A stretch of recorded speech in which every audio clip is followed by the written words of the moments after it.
Saya Fatima Azara dengan stambuk 083-2019-0197 dari kelas C1 Agribisnis dengan mata kuliah Manajemen Pemasaran Pertanian. Baiklah teman-teman, langsung saja saya akan menjelaskan poin pertama, yaitu apa yang kamu ketahui tentang manajemen. Jadi menurut saya, manajemen adalah proses perencanaan, pengorganisasian, pengendalian, dan pengawasan terhadap suatu sumber daya untuk mencapai tujuan yang efektif dan efisien. Jadi manajemen merupakan suatu proses penggunaan sumber daya manusia atau benda, dan manajemen dikategorikan sebagai ilmu atau bisa juga dikategorikan sebagai seni. Selanjutnya, saya akan menjelaskan poin kedua, yaitu apa yang Anda ketahui tentang pemasaran. Pasti teman-teman tahu apa sih itu pemasaran? Baiklah, di sini saya akan menjelaskan secara singkat dan jelas apa itu pemasaran. Pemasaran adalah kegiatan yang dilakukan oleh perusahaan untuk mempromosikan suatu produk atau layanan yang mereka punya. Pemasaran ini mencakup pengiklanan, penjualan, dan pengiriman produk ke konsumen atau perusahaan lain. Dalam melakukan promosi, mereka akan menargetkan orang-orang yang sesuai dengan produk yang dipasarkan. Biasanya, mereka juga akan melibatkan selebriti, selebgram, atau siapapun yang memiliki kepopuleran untuk mendongkrak produk tersebut. Tak hanya itu, dalam pemasaran, bagian yang memiliki tugas ini akan membuat kemasan atau desain yang menarik pada iklan sehingga akan banyak orang yang tertarik. Selanjutnya, saya akan menjelaskan poin ketiga, yaitu pengertian manajemen pemasaran menurut para ahli. Di sini saya akan menjelaskan 6 poin pengertian manajemen pemasaran menurut para ahli. Yang pertama yaitu pengertian manajemen pemasaran menurut Kotler dan Keller. Manajemen pemasaran diartikan sebagai seni dan ilmu memilih pasar sasaran dan meraih, mempertahankan, serta menumbuhkan pelanggan dengan menciptakan, menghantarkan, dan mengkonsumsikan nilai pelanggan yang unggul. Selanjutnya yang kedua, pengertian manajemen pemasaran menurut Philip Kotler atau Armstrong.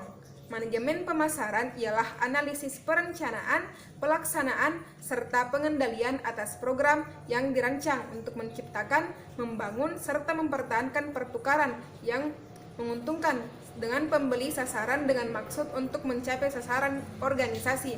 Selanjutnya, yaitu yang ketiga, pengertian manajemen pemasaran menurut Bukhari Alma.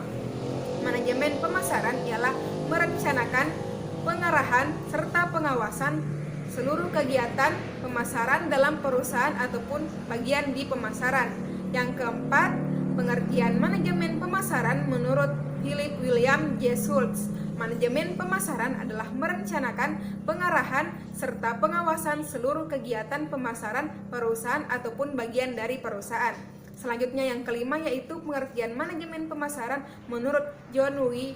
Mullins. Manajemen pemasaran adalah proses menganalisis, menerapkan, mengkoordinasikan, dan pengendalian program yang melibatkan konsumsi, penetapan harga, promosi, dan distribusi produk, jasa, dan ide-ide yang dirancang untuk menciptakan dan memelihara pertukaran yang menguntungkan dengan target pasar untuk mencapai tujuan organisasi.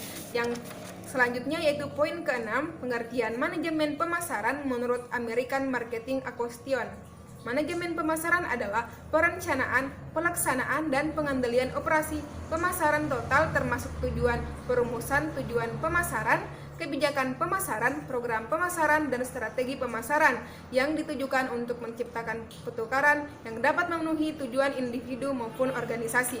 Selanjutnya yaitu saya akan menjelaskan poin keempat, bagaimana menurut Anda ruang lingkup pemasaran yang terbaik. Sebenarnya pemasaran memiliki ruang lingkup yang sangat luas, mencakup semua kegiatan, mulai dari konsep, ide, hingga kegiatan yang mencakup realisasi laba. Jadi menurut saya, ruang lingkup pemasaran yang terbaik yang pertama adanya produk dan layanan.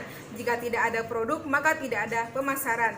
Ini berkaitan dengan sifat dan jenis produk, kualitas dan desain produk, perencanaan dan pengembangan produk, keputusan produk yang berkaitan dengan branding, penjualan, pengemasan, merek dagang, dan lain-lain.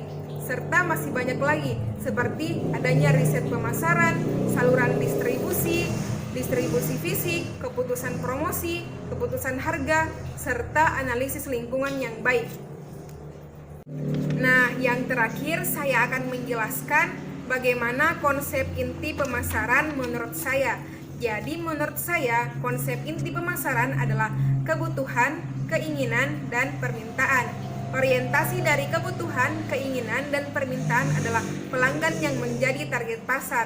Jadi, pelanggan memiliki kebutuhan untuk mendapatkan kepuasan dasar, di mana konsep inti pemasaran meliputi kebutuhan, keinginan dan permintaan, produk, barang dan jasa dan gagasan, nilai budaya dan kepuasan, pertukaran dan transaksi, serta hubungan dan jaringan. Baiklah, itulah sedikit penjelasan dari saya tentang manajemen pemasaran pertanian. Semoga bermanfaat. Wassalamualaikum warahmatullahi wabarakatuh.